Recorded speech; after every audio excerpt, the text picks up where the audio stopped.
Okay, so let's talk about narrative shifts in literature. A narrative, of course, is your fancy word for story, so I'm talking about story shifts.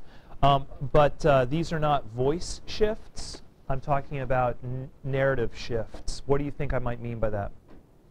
Talking about shifting in the narrative. No, that's a voice shift. That's what I just said. We will talk about voice shifts, and we will talk about Enjoy Luck Club, just not today. Sydney. Once again, that would be a perspective or a voice shift. So if we're seeing it through different, and that's really important. And like I said, Sydney, we're going to totally do that with Joy Luck, but not right now. A shift in the story or the plot? Correct. You're almost right there, Michael. What do we call those? No, that's a shift in a whole bunch of different stuff, one category to another, different genres. Flashbacks and flash forwards. So we're talking about shifting time, primarily. We're talking about taking a story and reorganizing it or reordering it. The Joy Luck Club does that. Today, we should ask ourselves what is going on with such shifts, and secondly, why an author would do that.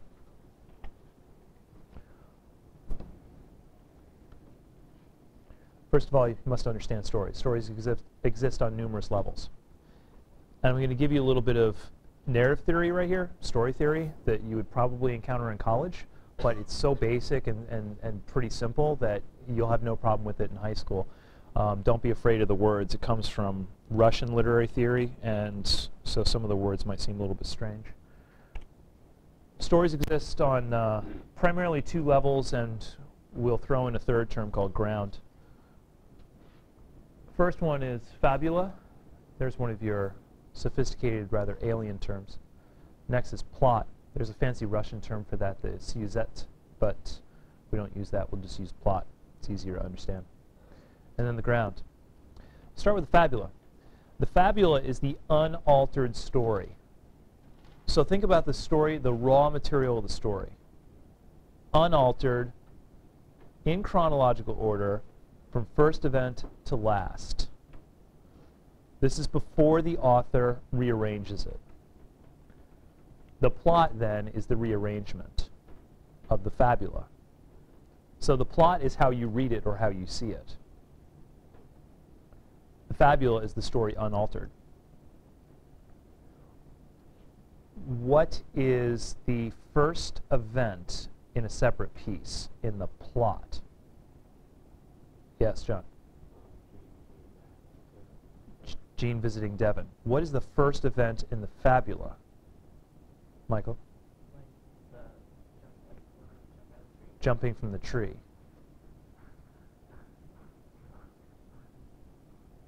Well, considering what's going on today in movie theaters around the country, what is the first plot event of the Harry Potter series? Cast your mind back. Being dropped off at his aunt and uncle's by Hagrid. That is the first plot event. In fact, I believe it opens with Dumbledore in that street.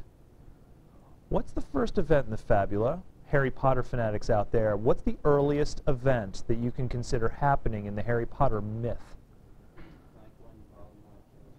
Earlier.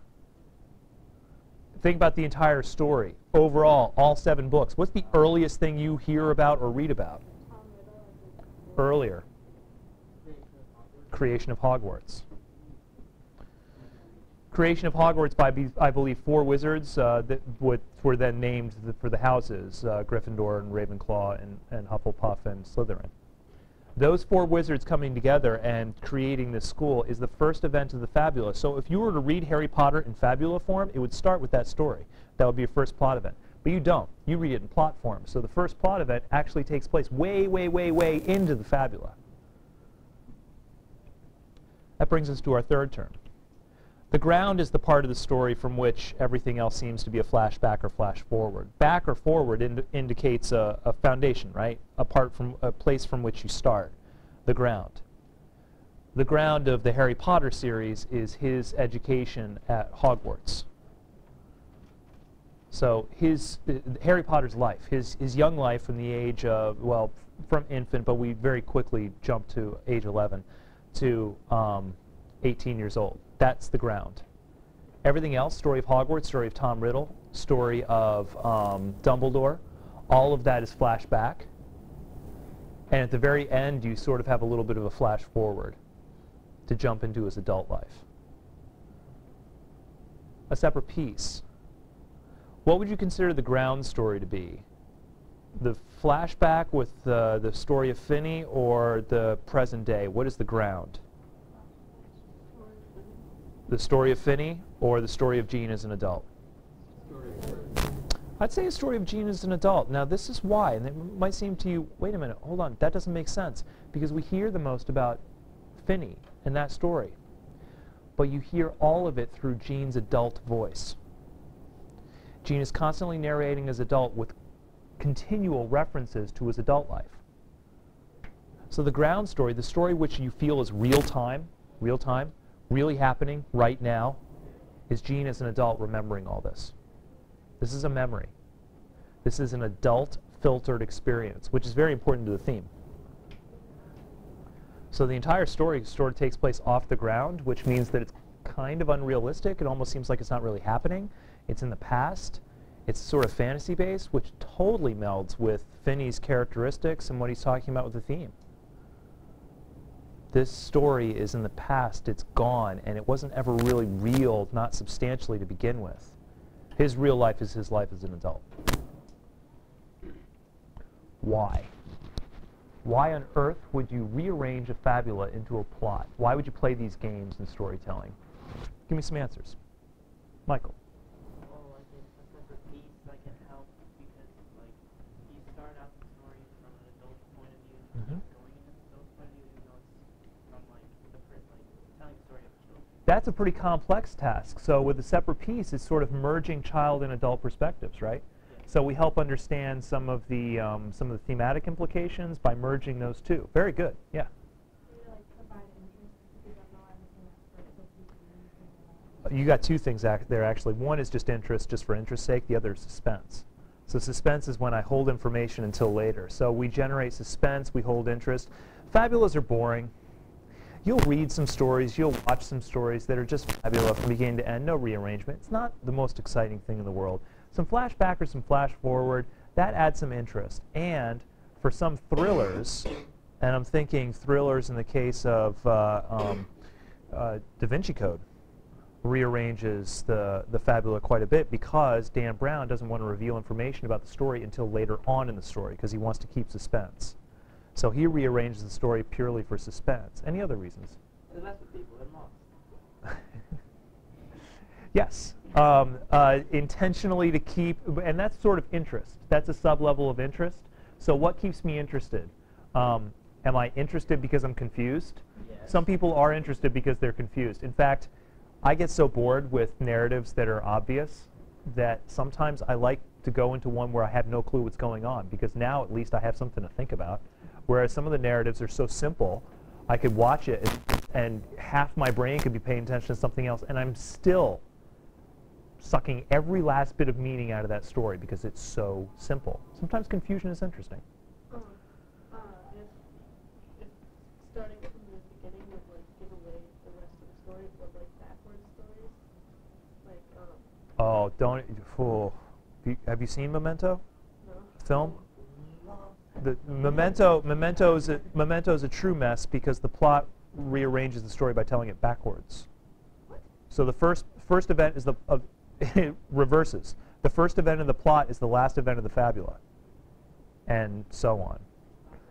Oh, you got to watch it. It's fantastic. It will make your brain fall out. Yeah, it'll make your brain hurt. But you know what? Actually, they do a wonderful job. It makes sense. Those of you who are Dark Knight fans, same director, Christopher Nolan, who is a masterful director. He did a wonderful job with that film. That's one of his early films, Memento. Highly recommend. It's at heart just kind of a murder noirish thriller, so it's pretty entertaining. But anyway, got to move on. We've got interest. You talked about that. We also talked about suspense. The last one that you guys didn't hit on, characterization. Sometimes you flash back into a character's history to provide perspective on what's happening in the ground, what's happening in the present. So if we know something about what happened to a person a couple years ago, it can help us understand what they're going through now, what's going through their head, their emotional state. So characterization, and that actually is one of the primary purposes for Tan doing it in Joy Luck Club. So examples. We have the really crazy example of Memento. We've seen it in Harry Potter. Where else do you see rearrangement happening? Absolutely. Inception, definitely. And Inception's crazy because they play with reality as well as playing with time. So Inception's wonderful because we're playing on a couple different levels. The movie 500 Days of Summer, like Flashing all around. yeah, it goes like day 54, day 250. And this is delightful. I haven't seen that film. I've been interested in seeing it, but now I'm more interested in seeing it because it seems that when you're telling a story like that, you have something of a more sophisticated strategy going on that adds to character in subtle ways. So why would I want to learn about this day next to this day in 500 Days of Summer? Probably because it's not the chronology of the plot that's important, but the character that's important. And you want to develop the character in certain ways. Oh, the number 23 was Jim Carrey. Oh, that one I heard was absolutely, like, mind-numbingly awful. Was it bad? The movie wasn't itself too good. Yeah. The plot was very They, toyed around with. the number 23, they rearranged that. One more, John. Yeah, no, hold on. Oh my gosh, we might actually see something interesting in that novel. The Notebook definitely does that. The Notebook, the ground of The Notebook is the old folks' home. Gosh, that was actually a rather harsh way to say that. The retirement home. And the flashback helps understand the character of the retired couple. It also reveals information gradually, so there's some suspense involved. And there are multiple time frames within that story going back and forth. So yeah, that does it. But today, as I'm sure since this is 7th period, many of you have heard, our attention is going to focus on Lost. And it'll focus on Lost because if you want to see a good example, and you guys are giving me other good examples, you want to see a good example of characterization accomplished through this narrative shifting, Lost does it really well. Lost does a couple things with narrative shifts, and they do it consistently throughout the entire series. First, they started as a pretty decent characterization device. Then they use it a little bit more for suspense, and then they do it to keep interest by totally confusing the audience. Now, there's method to this madness because the characters themselves are confused and lost, right? So what the show does is try to convey that same feeling to the audience, and it accomplishes it in a number of different ways, and one of the ways it accomplishes it by narrative shifting. In one of the episodes of the show, you're used to this. If you're watching this, you're used to flashbacks. You're used to flashbacks. People are on an island, then you flash back to when they're off the island, and it's going on throughout the entire episode. And you realize at the end, through a little twist, that you haven't been watching flashbacks. You've been watching flashforwards. And then that turns everything on its head. It makes the whole show very interesting, but it adds character, it adds interest, it adds suspense. The show plays with this so much, and it's rather masterful the way it does it. So, we will watch an episode. I'm sorry? I'm still trying to Still trying to understand it? But that's what makes, in my humble opinion, that's what makes television or novels or film great when you're still thinking about it and trying to figure it out.